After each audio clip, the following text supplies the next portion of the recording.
Jesus, sobre esse nosso professor, esse mestre, né? Mais que professor, né? Mestre, né?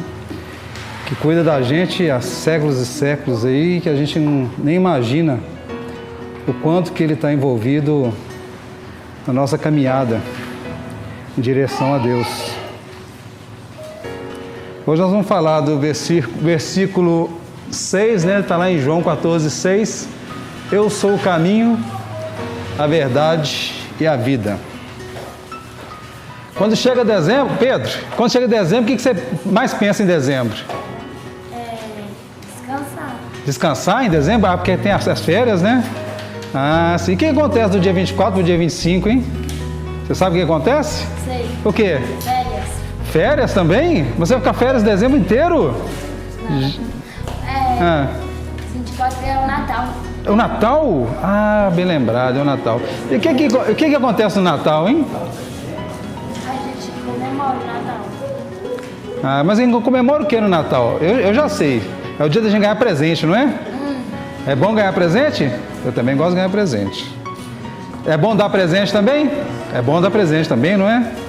Então a gente, no imaginário, né, que o Pedro está dizendo que na verdade é o imaginário da nossa sociedade toda, né? 24 e 25 virou a data do presente, né, que o Papai Noel vai descer na chaminé, não é isso? Deixar um presentinho dentro da meia. Então lá em casa ele não vai, lá em casa não tem nem chaminé. Como é que vai fazer, hein, Pedro? Ele vai entrar pela porta. Vai pela porta? Ih, então tem que deixar a porta destrancada? Como é que faz, hein? Né, Edson? Se fosse laranja, Então no imaginário de todos nós, tudo bem? Tudo bem com você? Da cara feia pra mim. De todos nós, né, o Natal virou muito mais uma data comercial e às vezes, muitas vezes nós estamos esquecendo do aniversariante, né? Que é esse nosso Jesus. Deveria cantar, né? Se tem alguém fazer aniversário, tem que cantar parabéns, não é isso? Deveria cantar parabéns, bem lembrado. Que é o aniversário do Jesus. A gente usa até o símbolo do Papai Noel. Que esse Papai Noel que a gente conhece, né, que fica no shopping lá de vermelho, com aquela touca e tal, é uma tradição que já existia na Europa, mas que a Coca-Cola adotou, né, e espalhou pelo mundo inteiro. Então, o Papai Noel vestido de vermelho é o símbolo da Coca-Cola, viu, gente? Mas na verdade, é uma tradição que vem da Europa, né, de presentes, baseado num santo que existiu mesmo, Santa Claus, se não me engano. Mas esse ícone, esse personagem que a gente vive hoje, Papai Noel, é a Coca-Cola que inventou. Então a gente trocou o aniversariante, ou a gente tem trocado o aniversariante pelo símbolo de uma empresa. A gente tem que tomar muito cuidado com isso.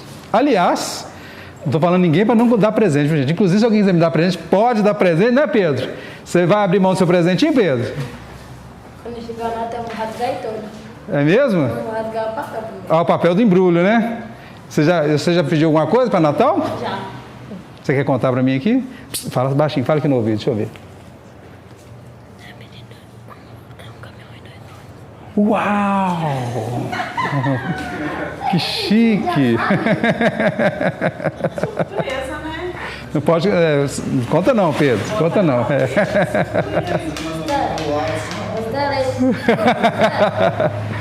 Ó. Jurado, juradinho. Tá bom. Então... E a gente tem replicado isso despreocupadamente. Mas de jeito nenhum a gente pode perder, né, o foco, né, dessa comemoração, que é justamente, né, você passou um ano, veio dezembro, chegou ali dia 24, dia 25, que nesse dia a gente lembre do Cristo.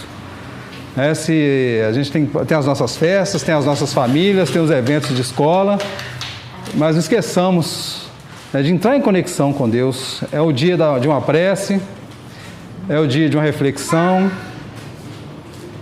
Tudo bom, Alaide? Já está querendo sentar escondidinha lá, né? O povo não deixou não, tá vendo? Pois é, está nas coisas do Natal, olha. Nós estamos falando do Natal aqui.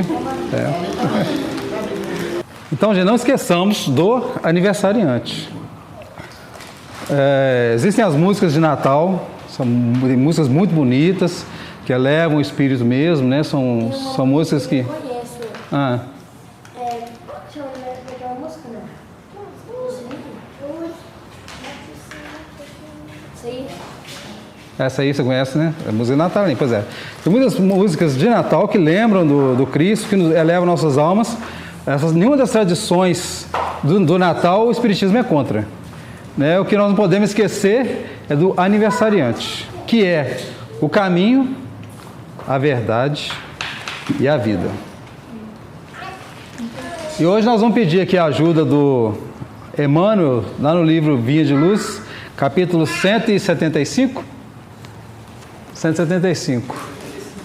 Então o Emmanuel vai ajudar a gente lá a fazer algumas reflexões sobre o caminho, a verdade e a vida, e principalmente hoje, né, nós vamos focar a verdade. Então, perguntando a vocês, o que é a verdade? Bruna, o que é a verdade?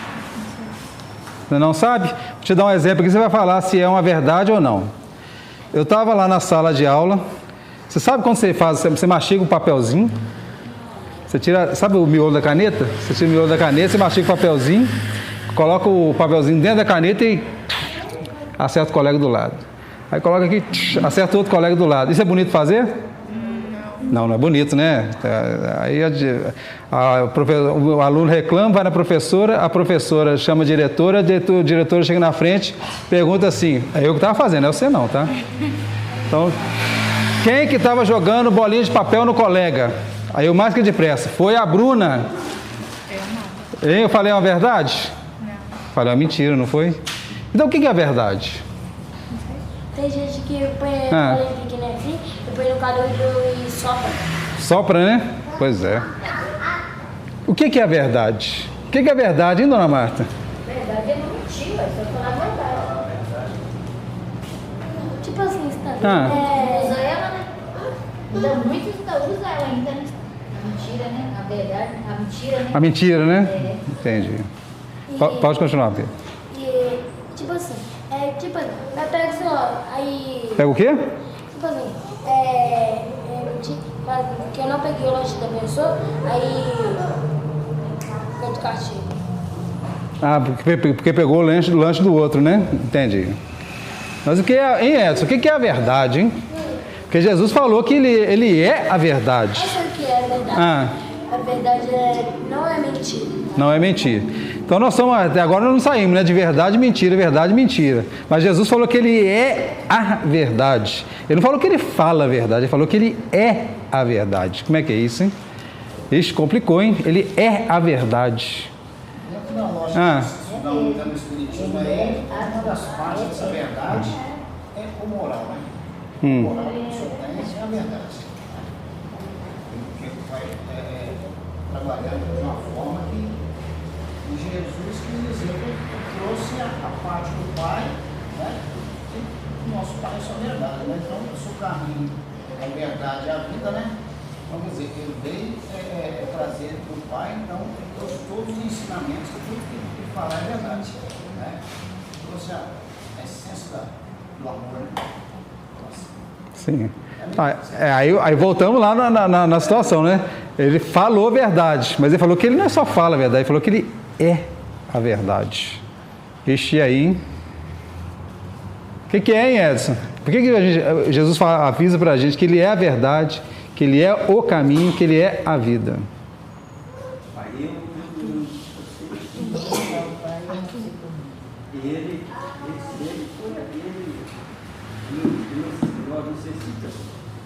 Todos os dias eles uma forma. E ele é sempre com a gente, né? Aí ele está dando, que é o símbolo dele, que é a verdade, para a gente também seguir aquele exemplo dele, né? Sempre é a verdade, né? É a verdade. Quer dizer, que ele é sempre a verdade na vida da gente também. Lá na minha rua, vou dar um exemplo, que ver se a gente consegue, né, chegar nessa verdade do Cristo. Já leva quantidade, né? Sim, sim. Às vezes a gente esquece, né, dessa verdade, desse caminho do Cristo e vai para outros lados, não é isso? Para outros lados. Então lá na minha rua, lá, às vezes ficam uns meninos jogando bola lá, sabe? Aí tem uns meninos que são bons de bola lá, rapaz. Você entrega bolas para eles lá, eles dão assim 10 embaixadinhas tranquilo. Agora imagina que você tá lá na rua, os meninos brincando de bola lá, e de repente chega lá o Pelé. Aí o melhor time que joga futebol lá vai falar assim, não, eu sou bom de bola, mas bom de bola mesmo é o Pelé. Então vamos outro exemplo.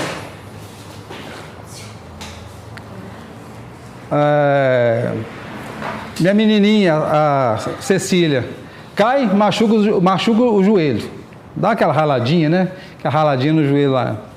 Aí o Stanley chega, pega um esparadrapo, band-aid, né? Tem uns band-aids coloridos e tal, né? Os meninos gostam, bota um band-aidzinho lá e faz ali o tratamento. Mas tem, lá no hospital João 23, aquele cirurgião que é especializado, ele abre, né, o corpo da gente, consegue retirar ali o tumor, o que seja, e cura a gente. Consegue promover a cura. O Arthur, arreta aqui a cadeira. Esse realmente é o médico.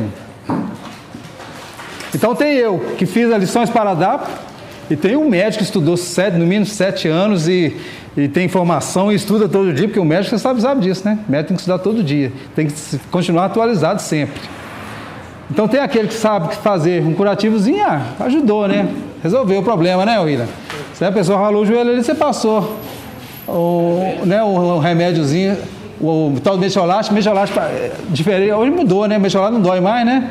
Na nossa época, você ralava o joelho, passou metiolate, era um sofrimento. Hoje em dia, o metiolate nem dói mais.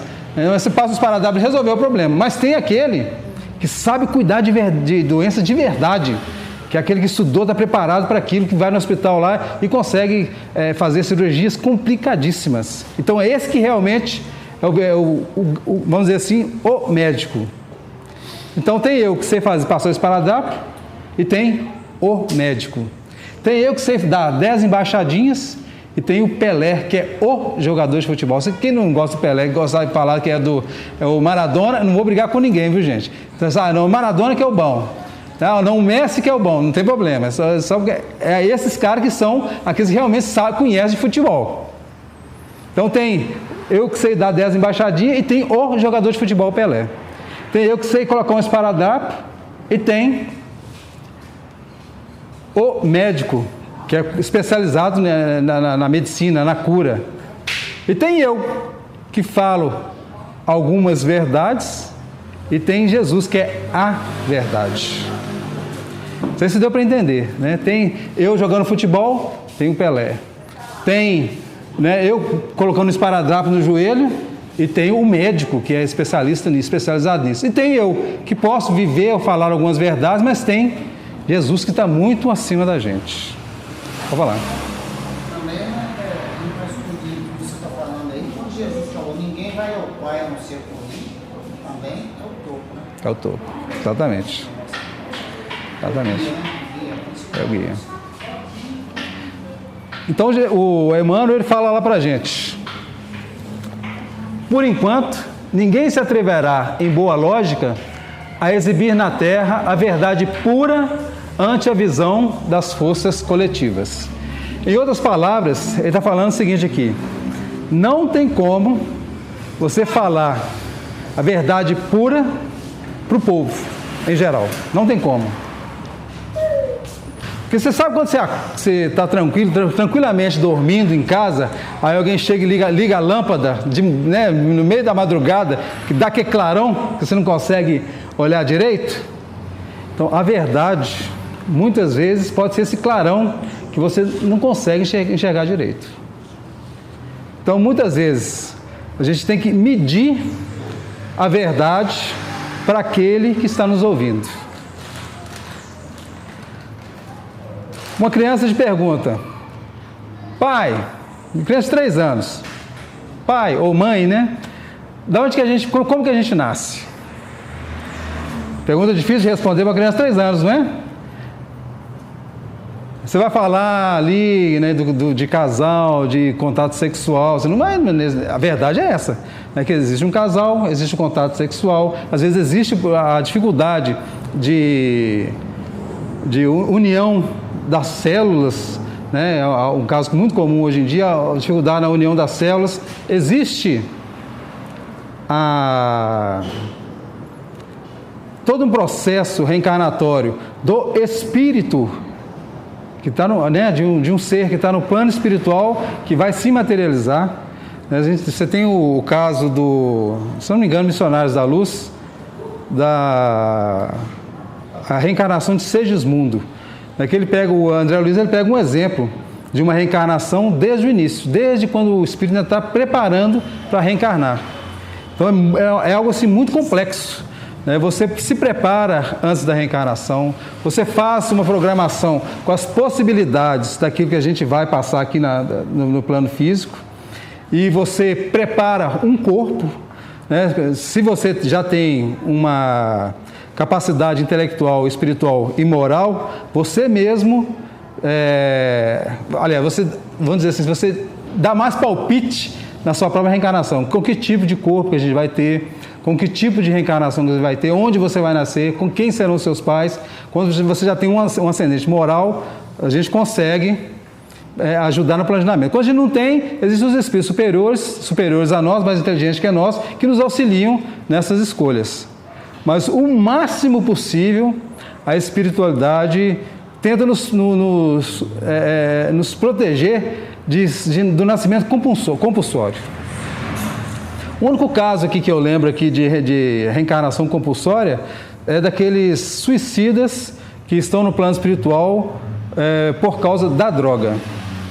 Então a pessoa, né, entra na drogadição, numa determinada época da vida, entra na drogadição, né, as drogas mais pesadas, né, o álcool também, e esses espíritos, né, que chegam no plano espiritual por causa do vício, eles chegam em estado de loucura. E a única forma do reequilíbrio, da maioria das vezes, é o reencarne compulsório. E reencarna em corpos com dificuldade de expressão. Porque a mente do espírito está bagunçada, não está funcionando bacana. Mesmo assim, a espiritualidade faz o máximo possível para que esses espíritos não reencarnem compulsoriamente. Quando não tem jeito, aí eles promovem esse tipo de reencarnação. Mas no máximo possível, sempre eles deixam que o próprio espírito cuide, entenda das suas necessidades e faça suas escolhas. E dentro das nossas escolhas, nós somos muito respeitados, muito respeitados. Claro, lembrando do merecimento, né? Porque eu estou falando aqui que a gente escolhe, então por que eu não nasci lá na Avenida Mangabeiras? Não, Bandeirantes. Por que eu não nasci lá na Avenida Bandeirantes? Eu queria nascer na Avenida Bandeirantes, lá naquela mansão verde, claro, lá, aquela que eu queria ter nascido lá. Mas tem as nossas necessidades e tem o nosso merecimento. Muitas vezes, pelas nossas necessidades, às vezes eu tenho até o merecimento de nascer num ambiente desse, com fartura de tudo. Mas pela minha necessidade, eu preciso vir num ambiente de restrições. Restrições, estou falando pobreza. Pobreza. Quando, no meu caso, não sei se é por necessidade sempre é, né? Não sei se é por necessidade ou por falta de merecimento, né? Eu nasci num ambiente em que tinha dia que não tinha o que comer, né? Ambiente de restrição. Para o meu espírito, com certeza, foi o melhor lugar que eu poderia ter nascido. Qual o objetivo das dificuldades? Qual o objetivo das dificuldades? Agora é para responder. Hein, William? Qual o objetivo das dificuldades que a gente passa? Porque viver não é fácil. Para ninguém, né? Tem gente que até fala, não está fácil para ninguém. Não tem uns negócios assim? Mas viver não é fácil. Todos nós passamos por desafios na vida. Quando você termina um desafio, você fala, graças a Deus, consegui vencer essa dificuldade. Aí aparece outro. Aí você peleja daqui, peleja dali, roda, consegui. Consegui vencer essa dificuldade. Aí surge outra. São raríssimos aquele tempo da nossa vida em que está tudo calmo, tudo tranquilo, tudo dentro daquilo que a gente entende, né, como paz. Então, qual o objetivo das dificuldades que a gente passa? Quais os objetivos da dificuldade? Porque Deus permite que isso aconteça. Eu não vou deixar você falar, né? Porque Deus, lembrando, Deus permite que isso aconteça. Deus permite que isso aconteça. Tem algumas fotos que às vezes a gente vê dos ambientes de guerra, que corta o coração da gente, né? A criança saindo no meio dos escombros, porque outro chegou e jogou uma bomba lá num lugar que não tinha nada a ver com militarismo, não tinha arma, não tinha nada, caiu uma bomba lá, de repente resgata o menino lá de dentro dos escombros. Às vezes alguém fugindo da guerra entra numa balsa, né, inflável, enfrenta o mar naquele ali para poder fugir da guerra. E muitas vezes morre. Deus está sabendo que isso tudo acontece? Deus sabe que isso tudo acontece. Mas por que acontece? Por que, William, que isso acontece? A dificuldade, né, para você vencer na vida e ir melhorando, né, as coisas. As coisas é difícil. Aí você passa pelas certas situações para você ir crescendo na vida. Então a gente ir crescendo, né? Isso é verdade. A dificuldade faz a gente crescer, não faz? Faz. A dificuldade faz a gente crescer. Porque a resistência gera crescimento, né? Resistência gera crescimento. Quem falou isso? Não lembro. Sim, mas é uma verdade. É verdade. Você lembra? A resistência, senão a pessoa incomoda. Então vem a resistência para alertar a pessoa, né? Quem mais quer falar? Por quê, hein? Por que, Maria, que existe essa dificuldade na vida da gente? Às vezes dá uns apertos na vida da gente, né? Por que Deus permite que isso aconteça com a gente? O William já ajudou aqui a gente, né? Que a dificuldade ajuda a nós mesmos, né? Crescer, evoluir. Crescer, evoluir, exatamente. Tornar uma pessoa melhor. Nos tornar as pessoas melhores, verdade. Mas se tiver dificuldade, a pessoa começar a reclamar, como é que faz, Marcos? Aí anda, né? Atrapalha, né? Reclamação atrapalha, né? A vida tem que andar, né? Aí para tudo. Para, né? Verdade, porque o tempo que você está gastando para reclamar, você, né? Vamos supor, você está precisando de um emprego, né? Então você tem que procurar emprego, né? Se você parou para reclamar, não está procurando emprego, né? Aí você quer dar uma outra ideia diferente, Maria? Às vezes você tem que cair para levantar lá na frente. Não pode melhorar. Eu tive que cair, levantar, até que uma pessoa me deu um pouco, até, né, realmente eu consegui o que eu queria, né, que infelizmente já praticamente quase 3 anos já, 2 anos e meio, quando fiz professor. Hoje, infelizmente, que eu fui na caixa para pagar a conta, desde que era com essa pessoa, mas eu não quis falar nada, né, só desejo, eu falei com ele que fica com Deus. É isso que eu falei. Eu tinha ligado, aquele desabafo me fez chorar, porque ele sofreu um ABC, que ele, através de Alzheimer, ele não pode ficar sozinho. Se ele ficar sozinho, tá de fora da casa. Agora, quando a gente vence uma dificuldade, a gente sai mais fraco ou mais forte? Mais forte, não é? Mais forte, é verdade. Se a gente pegar os mártires do cristianismo, Paulo de Tarso, Pedro, quantos morreram nos circos, né, comidos pelos leões? Vocês acham que eles chegaram do lado de lá mais fraco ou mais forte? Mais fortes. Não existe anjo que você pegue e que você quebre. Não existe. O anjo tem uma resistência, uma força que a gente desconhece. Quando a gente fala de Jesus, que é o tema da tarde de hoje, que Ele é o caminho, Ele é a verdade, Ele é a vida, Ele é o Espírito mais forte que já esteve aqui nesse planeta. O mais forte, Jesus. Muitas vezes pela nossa incapacidade de entender a tarefa que ele veio realizar aqui, a gente acha que ele foi, esse tal de Jesus, porque nas trevas eles falam isso, esse tal de Jesus, nós pegamos ele, nós prendemos, nós pregamos na cruz e nós matamos ele. Nenhum dos espíritos reencarnados aqui, nós não encostaríamos um dedo no Cristo se ele não permitisse. O que o Jesus estava fazendo, vamos dizer assim, nesses momentos de grande dificuldade da vida dele, de grandes desafios da vida dele? Cumprindo a vontade de Deus. Com certeza, dentro da situação que ele vivia, deixar-se prender, deixar-se crucificar, era o melhor para todos nós. A gente tem capacidade de entender tudo isso? Acho que não, né? Eu, pelo menos, eu tenho grande dificuldade de entender por que o Cristo deixou-se crucificar. Será que não tinha uma alternativa? Para mim, na minha inteligência limitada, se eu raciocinar aqui, não, tem um outro jeito, não é possível. Mas se o Cristo deixou-se crucificar, porque com certeza era o melhor que ele poderia fazer, o melhor.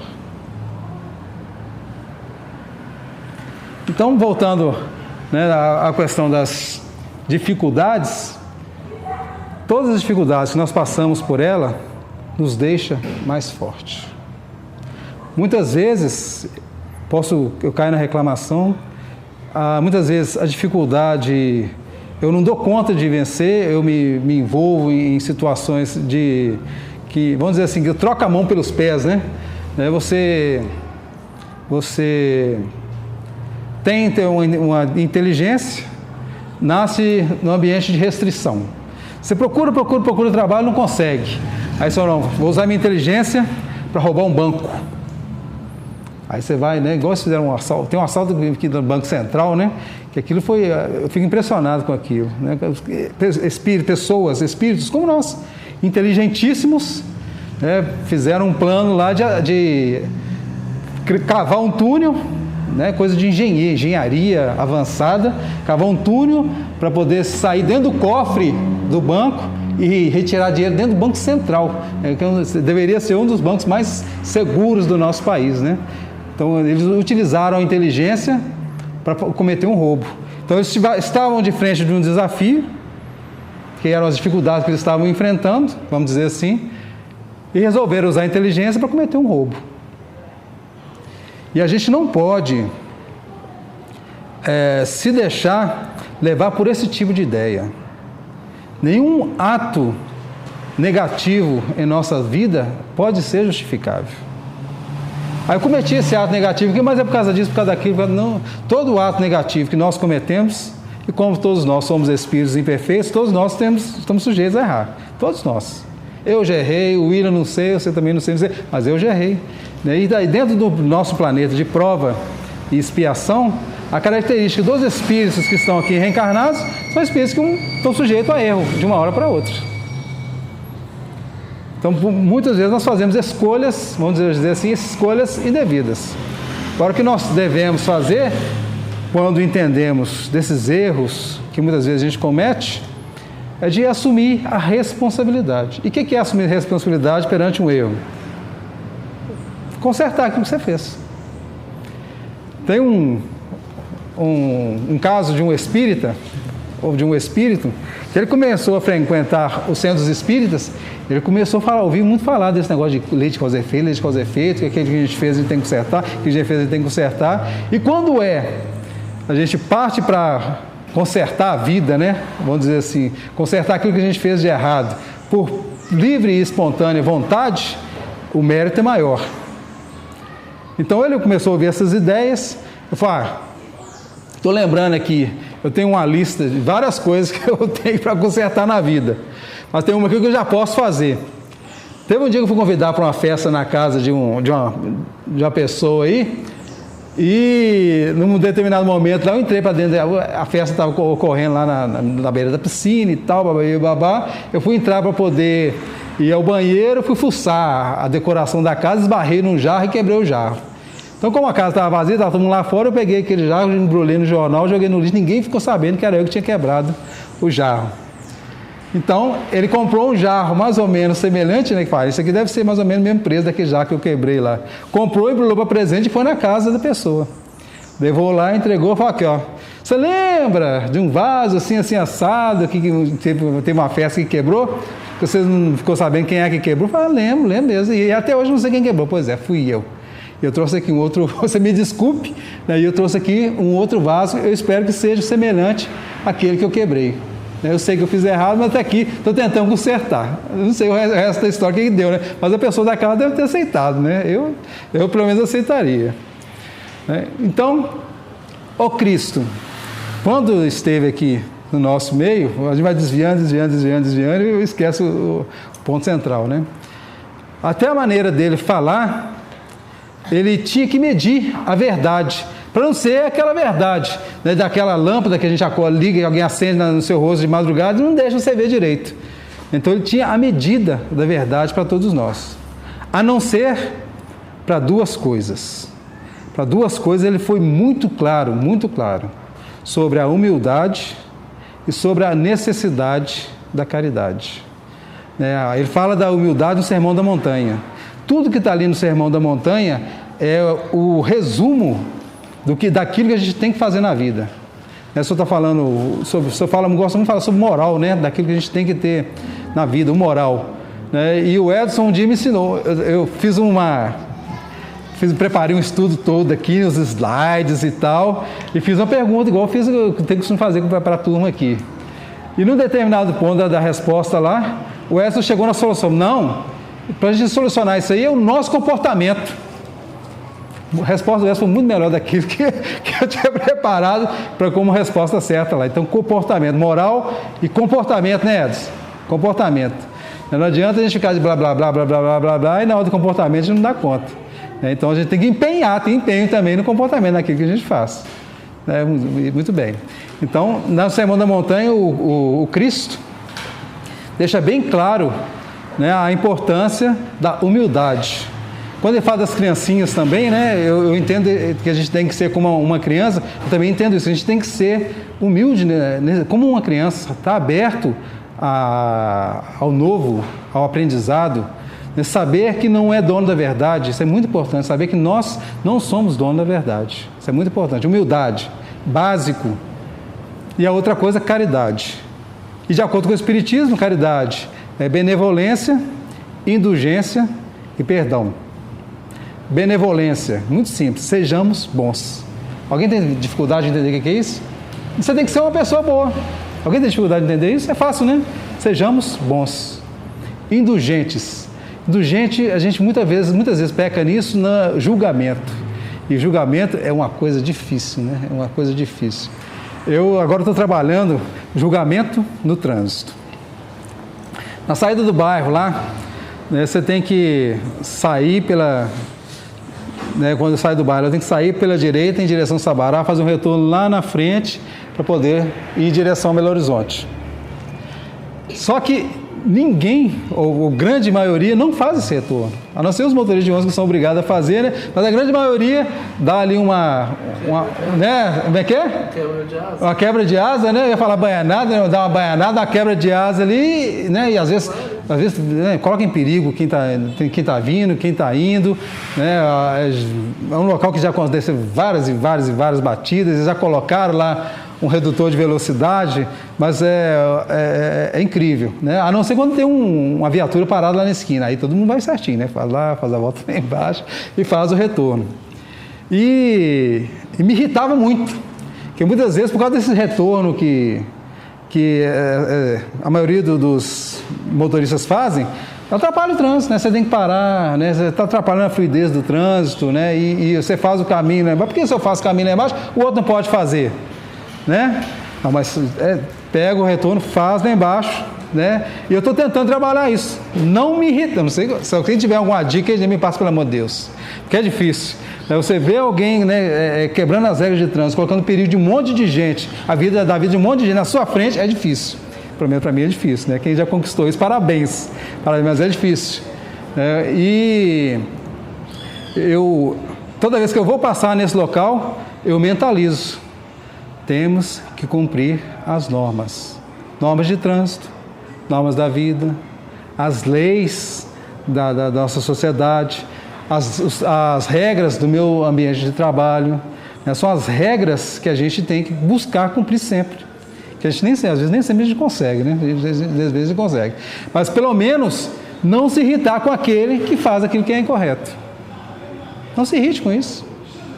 Sejamos indulgentes. Assim como você erra em alguns pontos, aquela pessoa está errando. Agora foi a vez da outra errar, né? Agora a sua vez vai chegar. Assim como nós erramos, outros também podem errar. Então, assim como às vezes a gente erra no trânsito por imperícia, né? Por inabilidade, né? Você está num determinado lugar lá, você tinha que uma subida, alguma coisa assim, você tinha que ter tomado o carrinho para 1.0, você tem que embalar, né? Senão não vai, né? Você tem que embalar antes para subir o morro um pouquinho mais esperto. Ela fala, ih, rapaz, esqueci que tinha que embalar aqui, senão eu não chego lá em cima. Né? Aí é uma pista única ali, você ali a 40 km, o nem custando a subir, o botãozinho 1.0 lá, né? Você desliga o ar-condicionado, né? Pisa no fundo, mas o bichinho não vai de jeito nenhum. Mas inabilidade, né? Às vezes eu estou vários carros mais potentes que poderiam estar mais à frente, mas dentro do trânsito eu estou atrapalhando o fluxo da coisa. Mas é só um exemplo, né? Mas na vida nós somos convidados a fazer a mesma coisa, né? Pensar em todas as coisas que eu estou fazendo. Eu estou atrapalhando alguém? Em todas as coisas que eu estou fazendo, eu estou atrapalhando alguém? A gente tem que pensar assim também. E naquelas coisas a gente vai descobrindo e fala, tá vendo? Eu estou fazendo isso aqui, eu estou atrapalhando fulano de tal. Tem que melhorar esse meu lado aqui. E aí quando assim como a gente descobre que muitas vezes a gente erra sem perceber, tem muitas vezes que às vezes erra porque sem perceber, está todo mundo fazendo, eu vou fazer também. Então sejamos indulgentes, cuidado para não condenar as pessoas. Então, e até benevolência, sejamos bons, indulgente, né? Entender, se colocar no lugar do outro. Outros erros nós também podemos errar. E perdão. Perdão é difícil, né? Muitas vezes também, né? E não é só 7 vezes, não, né? 70 vezes 7 vezes, ou quantas vezes precisar. Quantas vezes precisar. Se você pensar na parábola do filho pródigo, vamos pegar 3 personagens lá. Você tem o filho, que é o pródigo, né? Que pede a herança e vai. Você tem o que fica com o pai, mas fica resmungando porque o pai gostou que o filho voltou. E tem o próprio pai, que vê o filho tomando, né, uma determinada atitude e deixa o filho fazer aquilo. E quando, né, o filho reconheceu, não, me dei com os burros na água, deixa eu voltar para trás aqui, que esse negócio de ficar comendo a comida dos porcos aqui não está certo, não está errado não. Aqueles que trabalham com meu pai estão em vida melhor do que a minha. Né? Então baixa a cabeça e retorna para a casa do pai dele. Então esse pai que viu o filho fazer as piores escolhas que ele poderia fazer, aceita o filho de volta e, né, volta com festa. Né? Você acha que ele estava guardando alguma mágoa do filho? Não estava, né? Estava, Edson. Você conta com bom, eu pelo menos sou assim, quando tem aquela magoazinha assim, você vê aquela pessoa se dando mal, você tá vendo? Ó, bem que tá vendo? Você aprontou, aí ó, acontecendo com você e agora, ó, né? A gente é assim. Um dos filmes de maior bilheteria de todos os tempos, o nome do filme é Vingadores. Nós adoramos vingança, é da nossa personalidade, vingança. É quando a pessoa faz uma coisa errada, você vê que ela se deu mal, Deus... Aí você tem que parar. Completa a frase, não. Então, será que nós sabemos, nós teremos condição de fazer uma festa para aquele que nos feriu, como o pai fez? Para aquele que nos abandonou, como o pai fez? Para aquele que nos desrespeitou, como o pai fez? São reflexões que nós temos que fazer nas nossas vidas. É fácil? É simples? Falar é bem mais fácil, né, Edson? Falar é bem mais fácil. Né? Mas quando a gente está dentro dessa situação, né, nós temos que buscar fazer esses trabalhos. Buscar fazer esses trabalhos conosco mesmo. Que tudo que importa, né, William? É a gente mesmo, é o nosso crescimento e a nossa evolução, não é isso? Então o Emmanuel continua falando para a gente lá, né, que a profunda diversidade das mentes, com a heterogeneidade de caracteres e temperamentos, aspirações e propósitos, impede a exposição da realidade plena ao espírito das massas comuns. Nós estamos falando de verdade. O Cristo escolheu falar algumas verdades e outras não. Por exemplo, quando ele foi falar de plano espiritual, que é uma verdade que existe, ele não podia abrir para todos, mas ele deixa semente lá. Há muitas moradas na casa do meu Pai.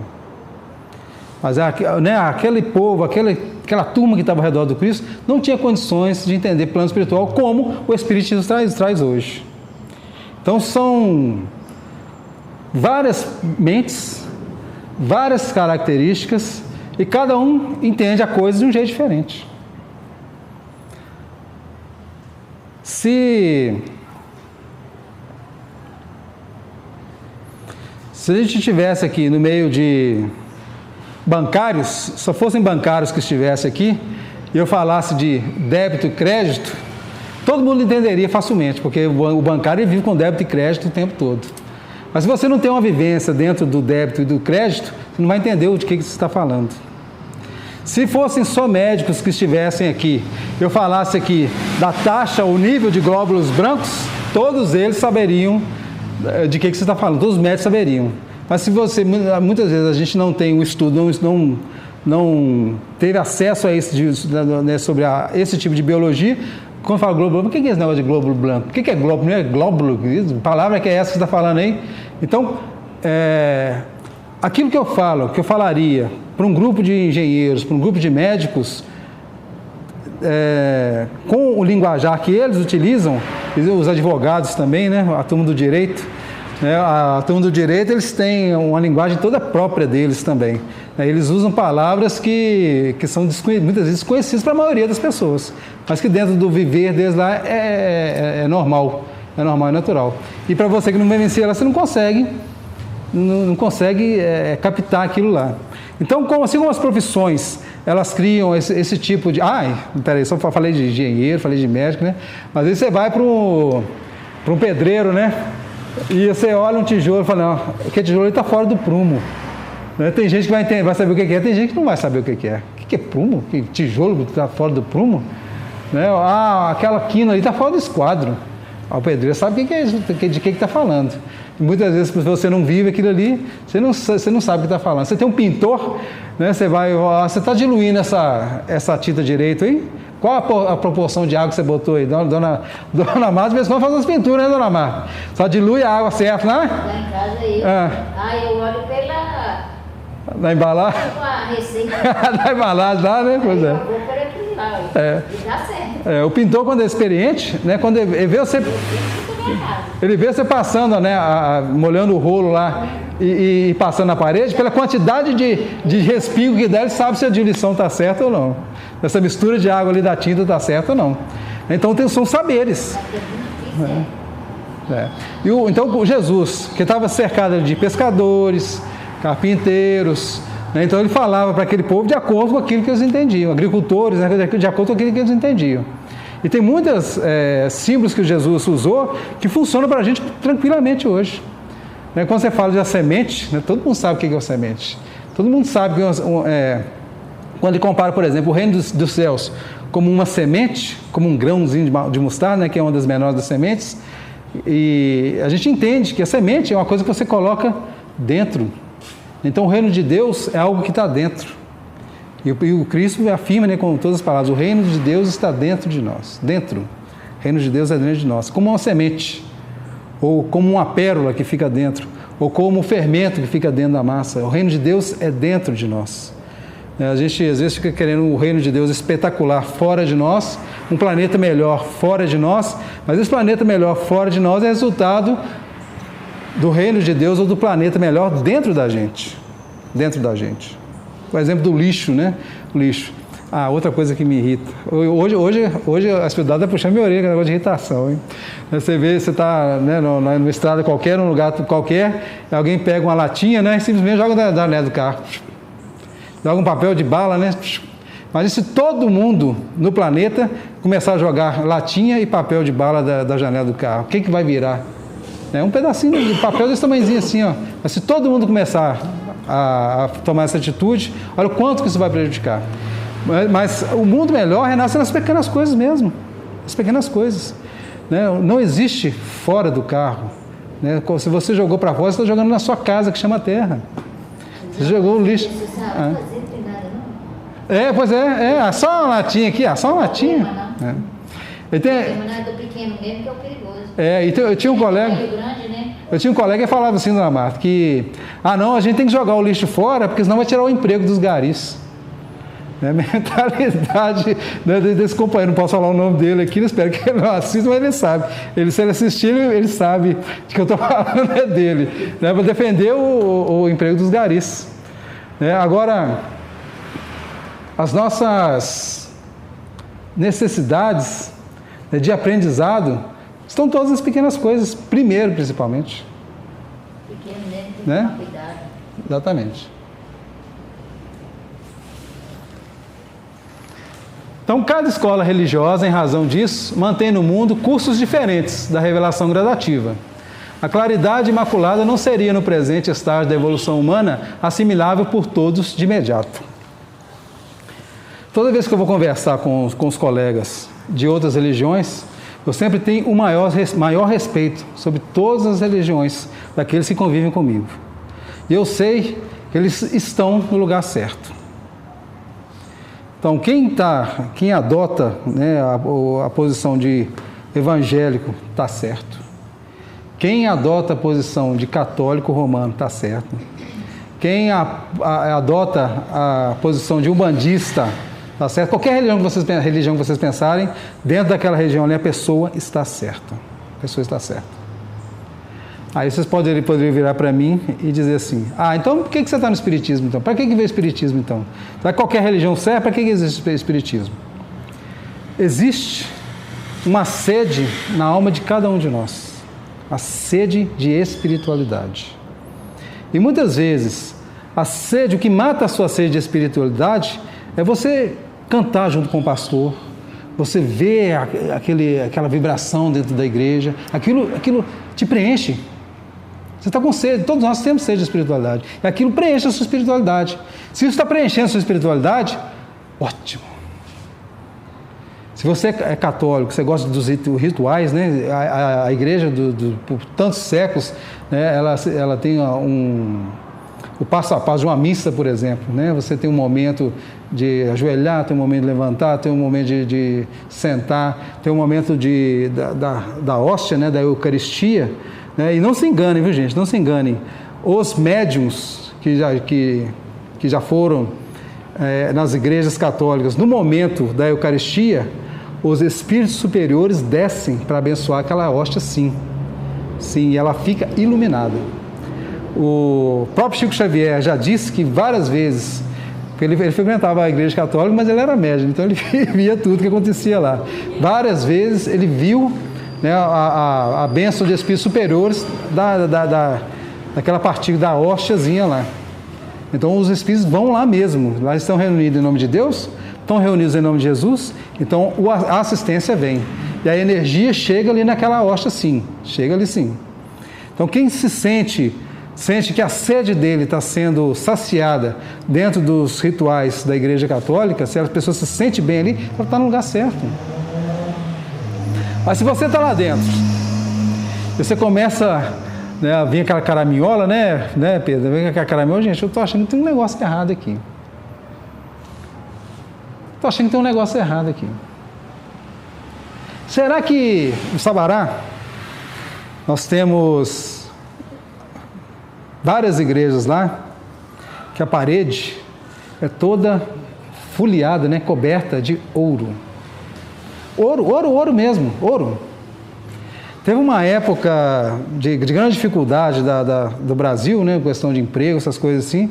Os fiéis, eles iam para a missa e ficava todo mundo nos cantos, nas paredinhas, ia raspando ali o ouro que estava nas paredes para poder Tem um recursozinho, né? Tem um recursozinho. Então, aí, na época, o padre descobriu que estava raspando lá o ouro, ele mandou pintar a igreja, uma das igrejas lá toda de cal. Então, jogou cal em cima. Você é arquiteta? Então, imagina você pegar aquelas igrejas todas lá e tampar tudo de cal.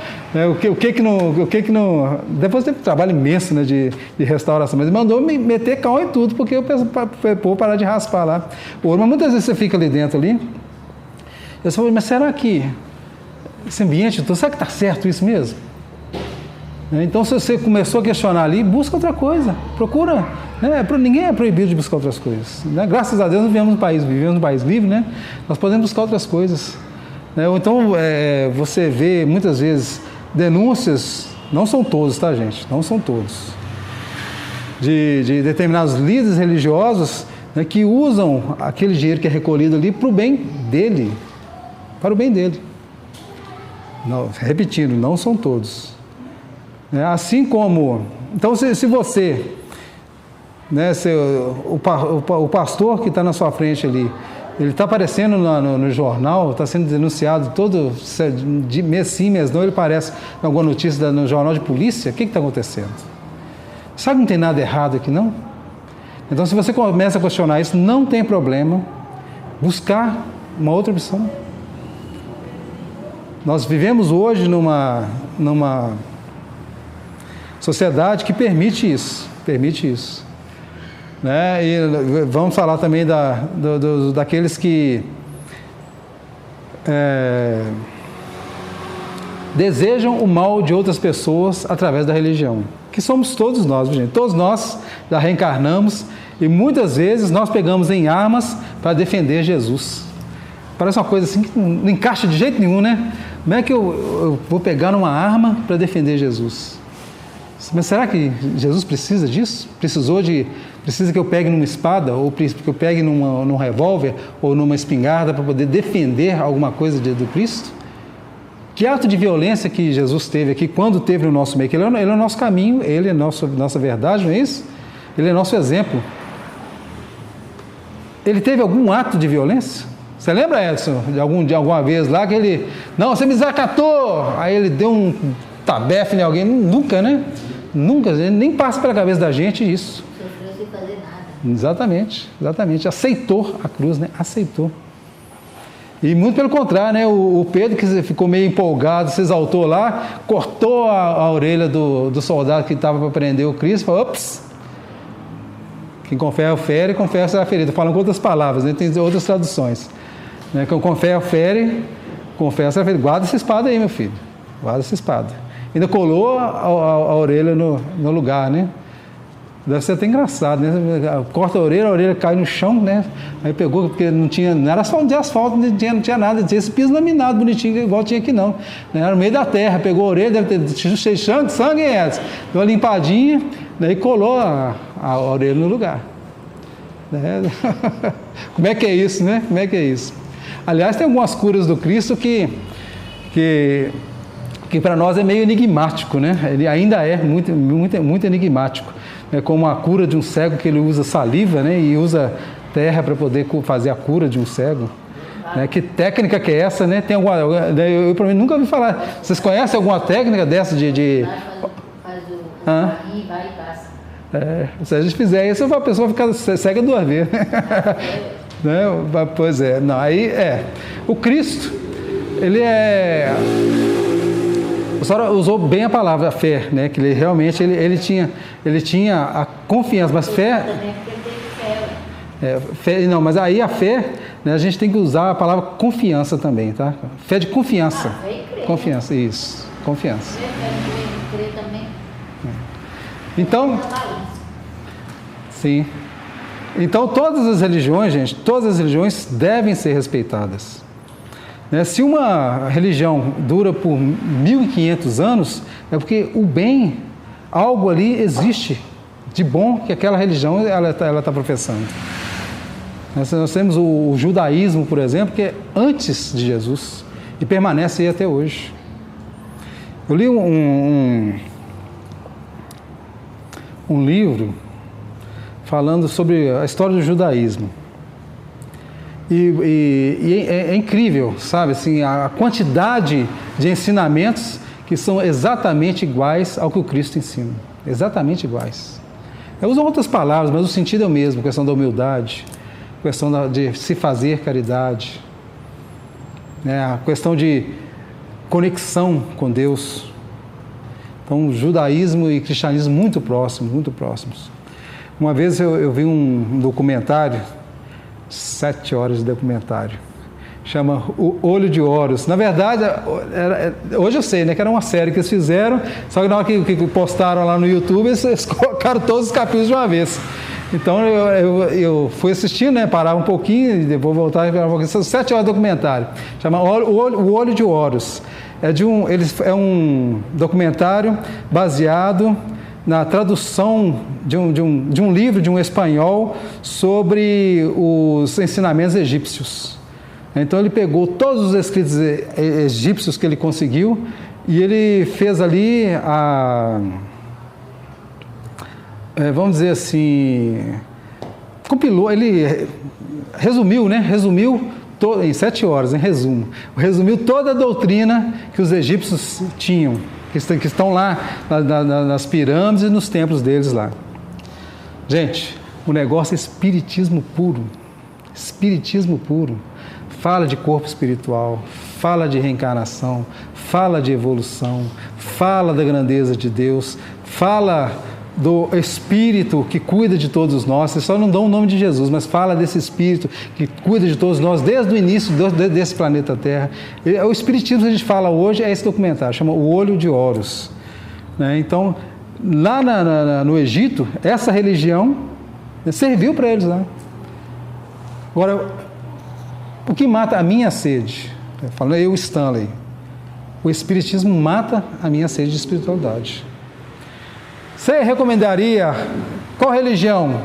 Não, aqui mais, para mim, das que eu conheço até hoje, a que mais preencheu a minha sede de espiritualidade foi o Espiritismo. Mas a minha experiência de vida, a minha experiência evolutiva, de evolução, como o William disse aqui no início aqui. A minha experiência melhor que eu conheço é o Espiritismo, é o que preenche as minhas necessidades.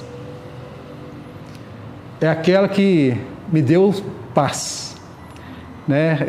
Se pensar que eu sou aquele filho pródigo, que peguei todos os bens divinos e saí na vida a dissipar, né? Na hora de voltar, que eu me sinto voltando para a casa do Pai, é aqui dentro do Espiritismo.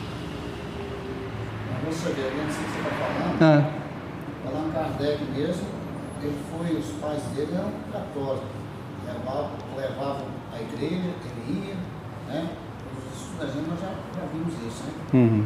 Ele ia e tal, mas ele observava assim que não era aquilo que ele estava querendo, né?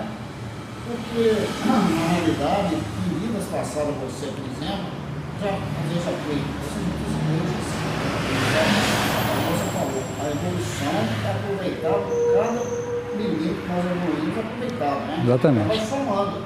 Então, hoje você já adaptou, você não adaptou nessa existência, você já viu a adaptação de vidas passadas.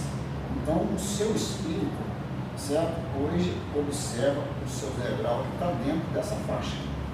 Você falando, eu estou pensando, o oráculo Pedro. Mas eu tenho uma versão para isso, Pedro. Sabe o que é?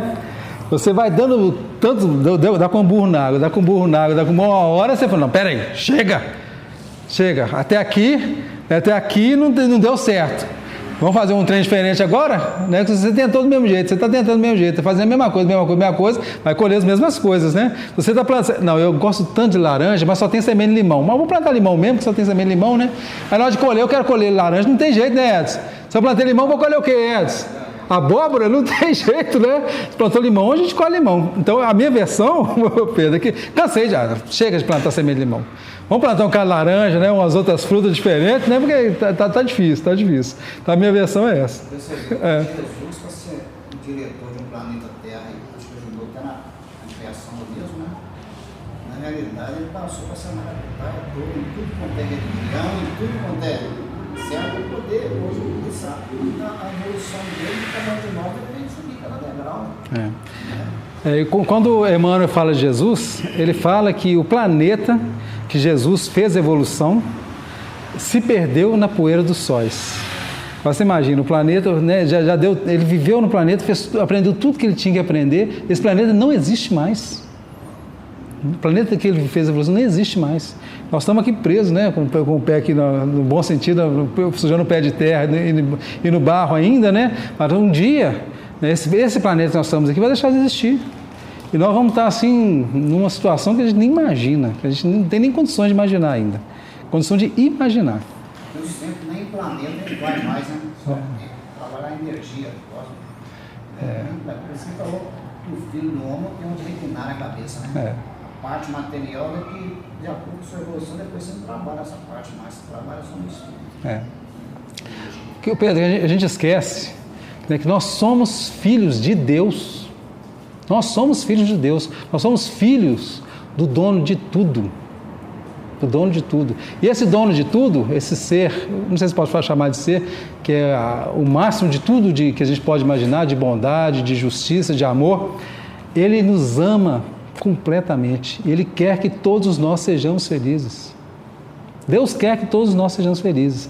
E Ele está fazendo exatamente nesse momento tudo o que Ele pode para que nós sejamos felizes. Para que nós estejamos em sintonia, em harmonia com Ele. Isso, eles estavam conversando até, eu raciocinando, por isso que a evolução daí vai atrás daquilo que você vai buscando, né? Você vai falando assim, nós somos criados à semelhança de Deus. Aí a pessoa fala assim, o que é isso, cara? Não é eu me sei. Deus é muito potente, certo? A energia que ninguém vê. E quem falou que alguém viu o Pedro também? Aí, a semelhança. Isso também é uma energia que ninguém vê. Você corta a parede, você vai para o sol se você quiser, você vai em qualquer situação, a 11 quilômetros de profundidade no mar, você chega lá, você cruza as perninhas lá, vem os bichinhos para lá, porque você é uma energia, certo? Então nós somos espíritos que ninguém vê. Isso nós somos a semelhança dele. Por isso que o reino dele está dando a gente, porque é uma coisa assim que não é tocável, né? É energia. Deixa eu baixar o nível só um pouquinho. Gente, mas é só 2 segundos de baixada de nível, viu? Tem um programa, vocês já conhecem o programa do Ratinho? Não sei se ainda tem programa do Ratinho ainda na televisão? Tem? Tem, Alaide? Está assistindo Ratinho, né, Alaide? Mas tem, eu lembro, não sei se ainda, muito tempo não vejo, mas você tinha um negócio de DNA, teste de DNA lá, não tinha? Né? O pai falava, não, esse filho não é meu, esse filho não é meu, esse filho não é meu, aí a pessoa ia lá e pedia o teste de DNA. Né, o DNA, fazia lá o teste de DNA e o DNA falava lá, você é filho, esse aí é seu filho sim, você é o pai, para pagar pensão, né? Porque eu sei que é o pai mesmo, então tem o teste de DNA. Nós, se fizer o teste de DNA de todos nós aqui, o pai que vai dar é Deus, somos filhos de Deus, nosso DNA é de Deus, então não há dúvida. Há que esperar pela passagem das horas. Nos círculos do tempo, a semente, com o esforço do homem, provê o celeiro. E o carvão, com o auxílio da natureza, se converte em diamante. Então, com relação à verdade, que muitas vezes a gente não consegue assimilar, ainda, né, assim é a palavra assimilar ainda toda a verdade, mas porque a gente ainda não tem condição. Mas assim como a semente um dia vai ser árvore, e através de alguns grãos secos de semente no chão, você enche um silo inteiro, né? Você tem quantas toneladas cabe desse silo? Você tem ideia, Oswaldo? Porque tem uns de metal grande, não tem? Eles enchem de soja. Você tem ideia quantas toneladas que é aquilo ali? É muita coisa, não é? Né? Nossa, é muita coisa, né? É muita coisa, mas tudo ali sai de um grãozinho, que você plantou ali na terra. Ele está trazendo ali também o exemplo do carvão, que o carvão e diamante, não sei se você sabe, mas o diamante ele vem do carvão, que fica enterrado sob uma pressão muito grande, e pela passagem dos séculos, dos milênios, ele se transforma em diamante. Então nós também, sob a pressão dessa vida que a gente vive aqui, que muitas vezes é muito doida, né? Essa vida às vezes é muito doida, essa pressão que a gente vive aqui, para que nos faça, para que nos transforme em diamantes. Então, nós estamos mais para carvão ainda do que para diamante, né, mano? Vamos chegar lá, vamos chegar lá. Né? O dia que esse planeta nosso aqui estiver transformado em poeira, porque nós já chegamos lá, né, Pedro? Pegar o exemplo do Cristo ali. Então, vamos para o último slide aqui, nosso tempo está quase acabando. Por isso vemos verdades estagnadas nas igrejas dogmáticas, verdades provisórias nas ciências. Essa verdade provisória na ciência é ótimo, né? Se você pegar a história do ovo pela ciência, aí se você pegar lá em 1980, você vai ver cientistas falando assim, gente, para de comer ovo, porque ovo vai matar a humanidade inteira. Aí passa 10, 15 anos, vem um outro cientista e fala, que negócio é esse que o ovo faz mal, gente? A gente tem que comer ovo todo dia.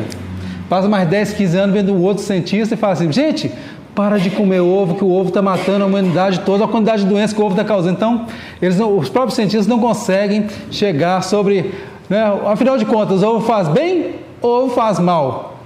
Então, são verdades provisórias. Com café é a mesma coisa, né? De vez em quando aparece uma pesquisa falando assim, não, gente, vamos todo mundo tomar café, que café é bom demais, café faz isso, faz isso, faz isso, faz isso. Aí vem um outro cientista e fala exatamente o contrário, gente, nós temos que parar de tomar café, porque o café está acabando, vai todo mundo morrer por causa de tomar café. Então, são verdades provisórias. Um dia nós vamos chegar na verdade real do café, do ovo e das nossas almas também. Será que esse fato de Jesus ter falado isso, afirmado, né? No seu caminho, a verdade, porque, será que porque evidenciava já todas as verdades nós estamos tentando ainda? Exatamente. Esse é igual o exemplo, né, do jogador de futebol que eu falei no início aqui, né? O Pelé é o jogador de futebol. Né? Você pode jogar a bola para ele de qualquer jeito, ele vai matar a bola e colocar redondinha no chão. Qualquer jeito você pode mandar a bola mais quadrada que for. Ainda usa esse termo, gente, no futebol, tem tantos anos que eu não jogo futebol. Então, vou mandar a bola mais quadrada para ele, que eu te mato no peito e redondinha no chão. Né? O homem é bom de bola mesmo. O Cristo é a mesma coisa. Qualquer situação, ele sabe o que fazer. Tem um domínio sobre ela. Tem um domínio. Exatamente. Verdades progressivas nas filosofias, verdades convenientes nas lides políticas e verdades discutíveis em todos os ângulos da vida civilizada. Então, todos nós, né, encarnados ainda, nós vivemos verdades parciais. E, apesar de todo o amparo do Cristo aqui dentro do Espiritismo, se você conseguir absorver todos os livros sobre o Espiritismo que já foram escritos, você vai absorver só o início da levantadinha do véu. O Espiritismo está só começando. Então, dentro do Espiritismo ainda, apesar do tanto de luz que ele já fez, ainda estamos só no começo. Ainda não estamos na verdade total, ainda não. Tem coisas que nós precisamos aprender que nosso cérebro, nossa cabeça não tem condição de assimilar. Você está falando então, nítido, nós não estamos encarar essa matéria aqui, então, aí vocês, não sei se essa música do Roberto Carlos, que fala que tudo bem como 2 e 2 são 5, é do Roberto Carlos, né? Então, Roberto Carlos, ele pegou lá, falou, toda verdade é parcial. 2 mais 2 é 5, viu, gente? Então, cuidado com as nossas verdades. Eu posso estar falando uma coisa aqui, achando que é a maior verdade do mundo, mas, na verdade, 2 mais 2 é igual a 5. Então, deu o nosso horário. Queria agradecer muito vocês o auxílio aqui, né? A paciência com o expositor da tarde de hoje, as opiniões, né? as vibrações. Nós temos muito que agradecer uma casa como essa, né, que durante tantos anos é uma verdadeira bandeira do Cristo aqui nesse bairro. É um ponto de apoio da espiritualidade superior por tantos anos. Tantos trabalhadores já passaram aqui. Né? Parabéns para aqueles trabalhadores que estão desde o início. Eu cheguei muito depois, né, mas abracei, estou ajudando a segurar uma hastezinha da bandeira lá, viu? Pode contar comigo.